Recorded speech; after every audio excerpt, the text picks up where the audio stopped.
Ayer el equipo del orden de ideas, el equipo legal de la familia Pérez Ocaña, envió un comunicado en el que informan que el policía señalado de estar implicado en el presunto homicidio del joven actor Octavio Ocaña fue vinculado a proceso por otro cargo también. Y para que nos explique de qué se trata, de primera mano le damos la más cordial de las bienvenidas al abogado Francisco Javier Hernández. Abogado, buenas tardes, gracias por estar aquí. ¿Por qué lo implicaron? Buenas tardes. ¿Por qué otro cargo lo implicaron? Estamos muy entusiasmados, obviamente conscientes del reto que se nos viene.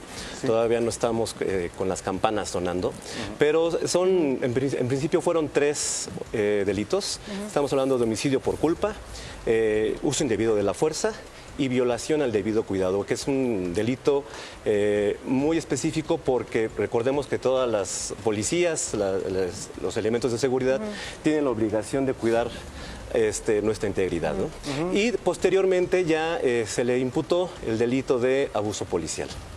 Ok, o sea, 4 delitos. Así es. ¿Y ya se detuvo a la otra persona que se estaban buscando? Pues mira, hemos estado en constante comunicación con la Fiscalía y precisamente ya tienen algunos lugares posibles en donde lo puedan localizar.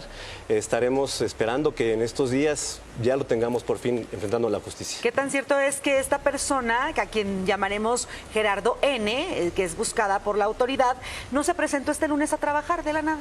Así es. Bueno, nosotros ya habíamos observado, hay dos etapas en esta película. La primera es con el exfiscal, que tenían una actitud, como ustedes se dieron cuenta, muy negativa. Era el principal reto, el convencer a la Fiscalía de que actuara. Entonces, nosotros le dijimos en su momento al fiscal anticorrupción, tenemos la firme sospecha de que se va a sustraer de la justicia. Nos dijeron, no te preocupes, no hay ningún problema. El hecho es de que se sustrajo de la justicia y ahorita lo están buscando, perdiendo tiempo valioso para que la familia de Pérez de Octavio acceda a la justicia. Ahora, abogado, perdón, cuando dan a conocer este documento o esta tarjeta informativa a través de un comunicado de la Fiscalía, aseguran que lo detienen no por el homicidio de Octavio Ocaña, no por ocasionar por un disparo, sino por ocasionar el accidente. ¿Esto de qué manera les beneficia o qué falta de claridad hay o qué claridad hay para quedar claro? Y para que nos quede clarito. Claro. Ok. Qué buena pregunta acabas de hacer y creo que es una cuestión toral de nuestro caso. ¿Por qué? Porque ustedes recordarán que la versión oficial de la Fiscalía era precisamente que Octavio había perdido el control de manera ilógica y se había disparado por accidente. Lo que pasó posteriormente en diversos debates que tuvimos con la Fiscalía diciéndoles es completamente ilógico. Hay elementos en sus mismas actuaciones que indican que sí lo mataron. Pues resulta que en noviembre, precisamente, a finales de noviembre, ellos emiten un dictamen, una pericial en tránsito terrestre, en el cual nosotros dijimos, oigan, si ustedes dijeron que él había perdido el control y que derivado de esa pérdida de control se disparó así, ¿y ahora qué van a hacer ustedes con su propio peritaje que dice que perdió el control porque la patrulla lo impactó en la parte posterior y que por eso fue que se disparó? Okay. Entonces ahí hay un preámbulo en el cual estamos retrocediendo el tiempo porque la gente, y nos lo ha dicho y con justa razón, se pregunta, oigan, Fiscalía, si ustedes tienen, ¿por qué no actuaron desde noviembre a la fecha si ustedes ya tenían este elemento? ¿Ok? Entonces estamos trayendo el tiempo. Se lo doy aquí para que hable con esto. Okay. Estamos en esa etapa. Posteriormente, concluimos los peritajes, los cuales son muy contundentes, no dejan lugar a dudas. ¿Qué arrojan? Voy a decir nada más 3 elementos graves que llaman mucho la atención. La primera, Octavio jamás se disparó. El segundo, la lesión que mató a Octavio no puede ser, o más bien dicho, en muy poca probabilidad, provenir de su arma. Y el tercero, el disparo no ocurrió adentro de la camioneta. O sea, el tiro vino de afuera hacia adentro, entiendo. ¿No? Lo bajaron. Ah, ok. Es que la versión que ustedes sostienen, entiendo, que lo bajan y ahí lo matan, ¿no? Lo ultiman, en el piso. Y luego lo suben otra vez. Eso es lo que concluye el peritaje. Ahora, como ustedes saben, es ciencia, no es asunto de una bolita mágica y yo creo que pasó esto. ¿Cómo llegamos a esa determinación o cómo llegaron los peritos a esa determinación? porque hay que diferenciar entre lo que es posible y lo que es probable. Claro. Es posible que incluso haya un disparo en el aire de alguien y que haya caído una bala perdida y haya matado a Octavio. ¿Estás de acuerdo? Sí, es posible. Pero no es probable.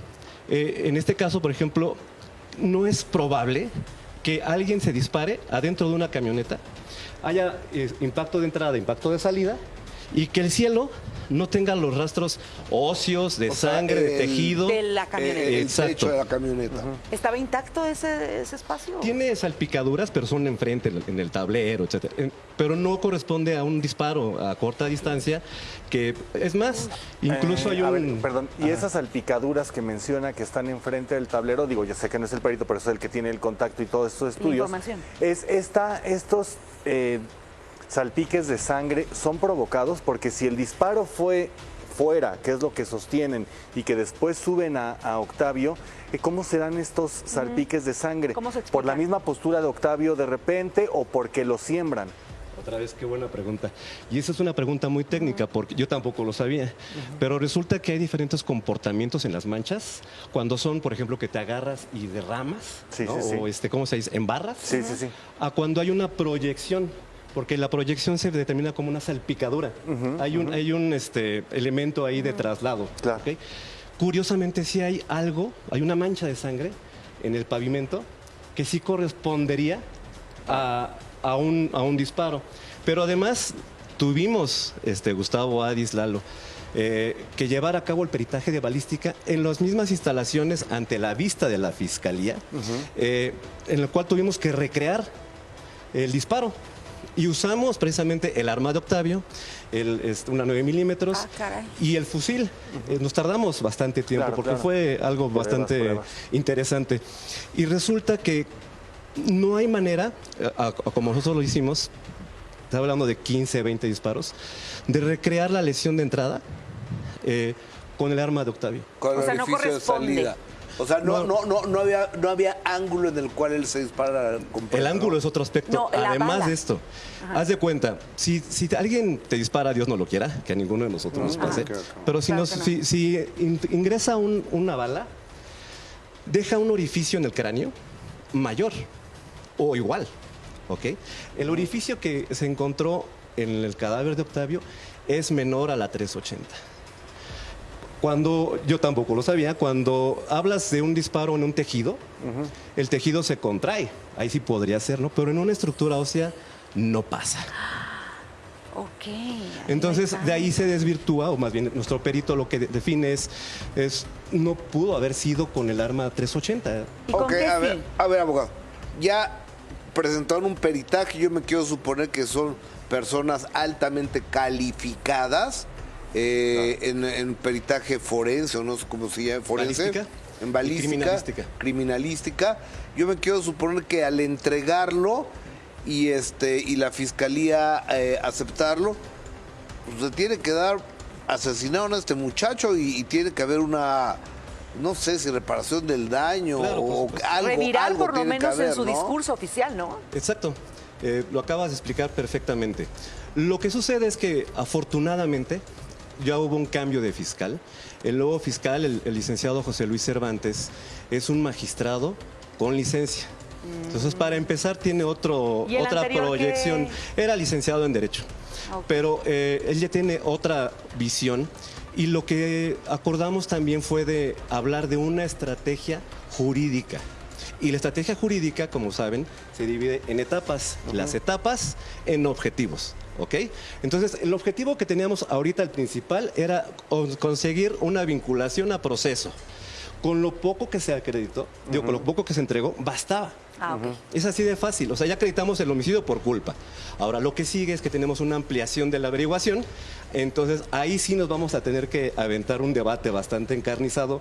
El equipo jurídico de la Fiscalía y tu servidor y el de Expro Humanitas, Fernando, para hacer una nueva teoría del caso y ver, ahora sí, si podemos, como ya lo dijo incluso la directora de litigio de la Fiscalía, cambiar la calificación a homicidio doloso. Ok. Imagínate.